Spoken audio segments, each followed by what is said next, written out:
संतोष देशमुख यांच्या हत्येची सुदर्शन घुलेनं कबुली दिली आहे। सुदर्शन घुलेच्या कबुली जबाबामध्ये महत्त्वाची माहिती समोर आली आहे। महेश केदार, जयराम चाटे यांच्याकडून सुद्धा हत्येची कबुली आलेली आहे। मारहाणीचा राग मनात धरून हत्या केली अशी कबुली घुलेनं दिलेली आहे।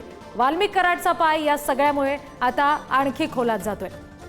जे आरोपी पोलिसांनी या सगळ्यामध्ये ताब्यात घेतलेत, गंभीर आरोप ज्यांच्यावर आहेत त्यामध्ये आता सुदर्शन घुले हा जो एक आरोपी आहे त्यानं संतोष देशमुखांच्या हत्येची कबुली दिलेली आहे। जी मारहाण झाली अबादा कंपनीच्या या सगळ्या मुद्द्यावरून, त्या सगळ्या प्रकरणामध्ये राग मनात धरूनच त्याची हत्या करण्यात आली, त्यांची हत्या करण्यात आली असं म्हटलेलं आहे घुलेनं। शिवाय महेश केदार, जयराम चाटे यांच्याकडून सुद्धा या सगळ्या संदर्भात आता कबुली दिली गेलेली आहे हत्येची।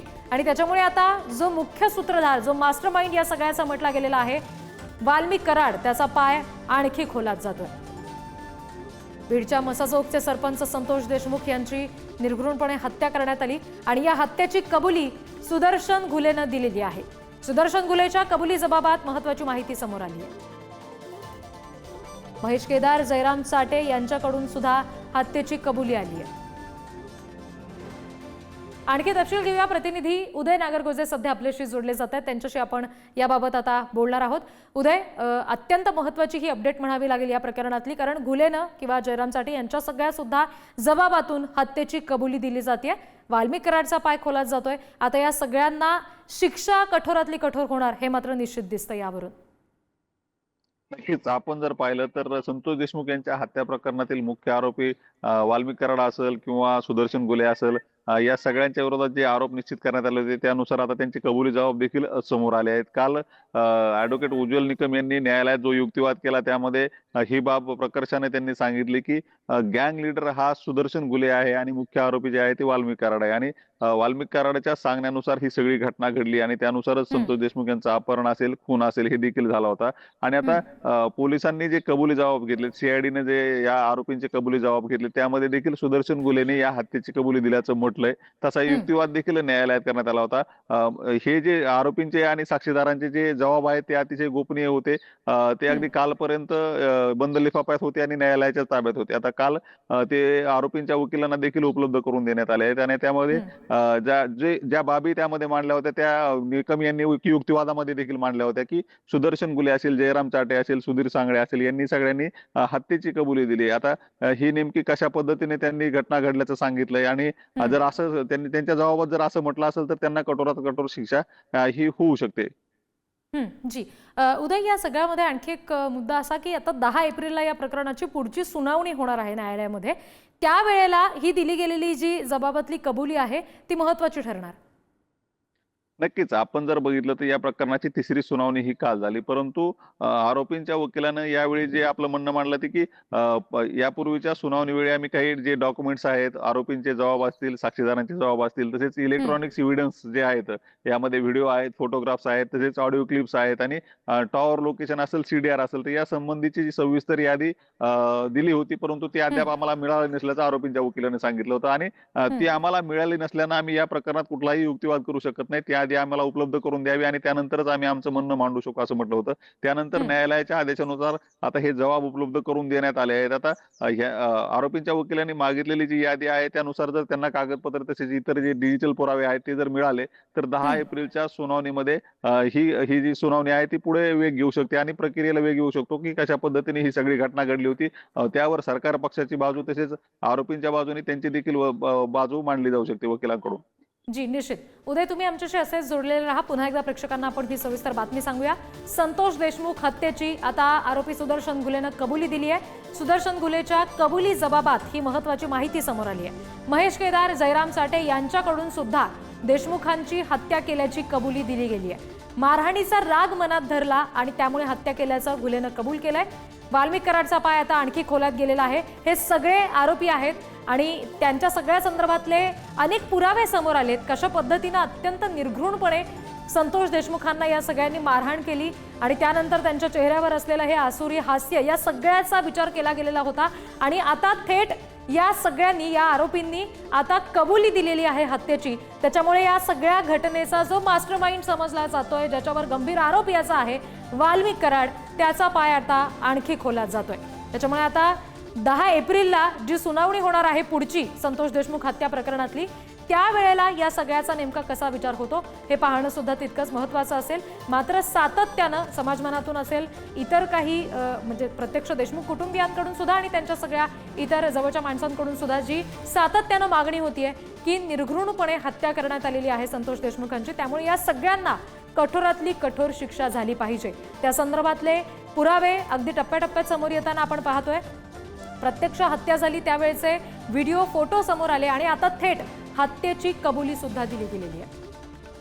मृत संतोष देशमुख यांचे बंधू धनंजय देशमुख सध्या आपल्याशी जोडले गेलेले आहेत, त्यांच्याशी आपण बोलणार आहोत. धनंजयजी, आत्ताच्या क्षणाला फार महत्त्वाची बाब म्हणावी लागेल, कारण जे आरोपी आहेत त्यांनी आता कबुली दिलेली आहे, हत्या केल्याचं त्यांनी कबूल केलंय. मारहाणीचा राग मनात धरला आणि हत्या केली असं त्यांचं म्हणणं आहे. सुरुवातीपासूनच आपण एक गोष्ट वारंवार सांगत होतो की जे सगळे आरोपी आहेत हे सगळे एक आहेत. संघटनात्मक गुन्हेगारीची ही जी टोळी आहे ती खंडणीपासून खुनापर्यंत अपहरण हे जी गुन्हेगारी आहे ते सांगत होते. त्याचाच एक भाग म्हणून काल हे जे प्रकरण न्यायप्रविष्ट झालेलं आहे आणि कालची जी सुनावणी होती ते उज्ज्वल निकम साहेबांनी जे काही युक्तिवाद केला त्यातून या सगळ्या गोष्टीचं स्पष्टीकरण आलेलं आहे आणि यापुढेही अशाच पद्धतीने पुढे वाटचाल असणार आहे. आणि आपण एका प्रतीक्षेत आहोत, ते म्हणजे आपल्याला न्याय पाहिजे आणि न्याय असा झाला पाहिजे की या सगळ्या आरोपींना फाशीची शिक्षा झाली पाहिजे. याच्या सगळेजण कुटुंबीयच नव्हे, गावच नव्हे तर पूर्ण महाराष्ट्र या प्रतीक्षेत कायम असणार आहे.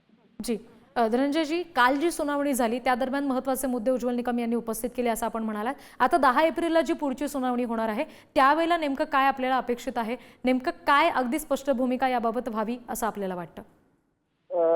येत्या 10 तारखेला ही चार्जशीट फ्रेम होईल असं वाटतंय आणि त्यातूनच मग पुढं जे काही काल युक्तिवाद झाला आणि जे काही पुढं सगळे मुद्दे मांडायचे, पुरावे द्यायचे, या सगळ्या गोष्टी त्या दिवशी घडतील आणि लवकरात लवकर आम्हाला न्याय कसा मिळेल ही सगळ्यांची म्हणजे जिम्मेदारी पण आहे आणि कर्तव्य पण आहे त्यांचं. त्यांनी केलं अशी आमची मागणी आहे आणि आमचीच मागणी कायम राहणार.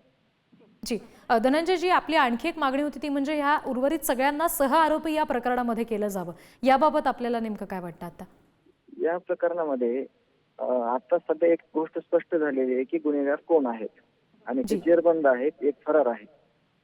परंतु ही सगळी परिस्थिती कशा पद्धतीनं झाली, तयार कोणी केली, कुठला व्यक्ती किंवा कुठली संस्था जबाबदार आहे, या संदर्भात जी न्यायालयीन समिती स्थापन झालेली आहे तिचे कामकाज चालू झालेलं आहे आणि त्या कामकाजातून आपल्याला तपासाअंती हे स्पष्टीकरण पूर्ण होईल की ही परिस्थिती कोणी ओढवली होती, एवढा इथं गुन्हेगारी कशामुळे फोफावली होती, याचं स्पष्टीकरण येणार आहे आणि याच्यातून कोणीही सुटणार नाही. कारण का जे काही इथला तपास आहे तो तपास एकदम चांगल्या पद्धतीने करावा आणि न्यायालयीन समितीने पण तो सगळ्यांसमोर आणावा अशी आमची अपेक्षा आहे. जी धनंजयजी, धन्यवाद. ही सविस्तर प्रतिक्रिया आपण पुढारी न्यूजला दिलीत यासाठी. यानंतर सामाजिक कार्यकर्ते अंजली दमनी आपल्याशी जोडले गेलेत, त्यांच्याशी याबाबत आपण बोलूया. अंजलीताई, घुलेनं किंवा जयराम चाटे यांच्याकडून सुद्धा जो कबुली जबाब दिलेला आहे, थेट राग मनात धरला आम्ही मारहाणीचा आणि आम्ही देशमुखांची हत्या केली अशी कबुली त्यांनी दिलेली आहे. आता यापुढे नेमकं काय या प्रकरणात व्हावं, कुठली नेमकी शिक्षा त्यांना व्हावी असं आपल्याला वाटतं? नाही, कसं असतं की क्रिमिनल प्रोसिक्युशन मध्ये कबुली जबाब हा सगळ्यात महत्वाचा असतो. कारण जोपर्यंत कबुली दिली जात नाही तोपर्यंत ती केस तितकीशी भक्कम होत नाही. आताच्या घटनेला आपल्याला दिसतंय की हा कबुली जबाब दिलाय, पण तो पोलिसांपुढे अंडर सेक्शन 25 दिलाय का मॅजिस्ट्रेट पुढे अंडर 164 दिलाय ही माहिती अजून मिळालेली नाहीये. तर जर तो 164 खाली असेल तर तो ग्राह्य धरला जातो, कारण तो मॅजिस्ट्रेट पुढे सगळ्या म्हणजे ज्या बाबी आहेत त्या तपासून मग दिला जातो आणि तो तसा दिला गेला असेल तर प्रॉसिक्युशन अतिशय सोपं होईल आणि ही केस याचा निकाल द्यायला अजिबात वेळ लागणार नाही. कारण आताच्या घटनेला जी माहिती येते की 29 तारखेला खंडणी मागितल्यानंतर जेव्हा हे लोक तिथे गेले होते आवारा कंपनीमध्ये, तेव्हा एकाचा वाढदिवस होता आणि तिथे मारहाण झाली आणि त्याचा व्हिडिओ संतोष देशमुख यांनी व्हायरल केला, म्हणून आम्ही त्यांना कट रचून त्यांची हत्या केली अशी कबुली थेट दिलेली आहे. आणि महेश केदार सर म्हणाले मी ते रेकॉर्ड देखील केलंय. या सगळ्या कबुल्या आल्यानंतर मला वाटतं प्रॉसिक्युशन अतिशय सोपं होईल. नक्कीच नक्कीच. धन्यवाद अंजलीताई दिलेल्या या प्रतिक्रियेसाठी.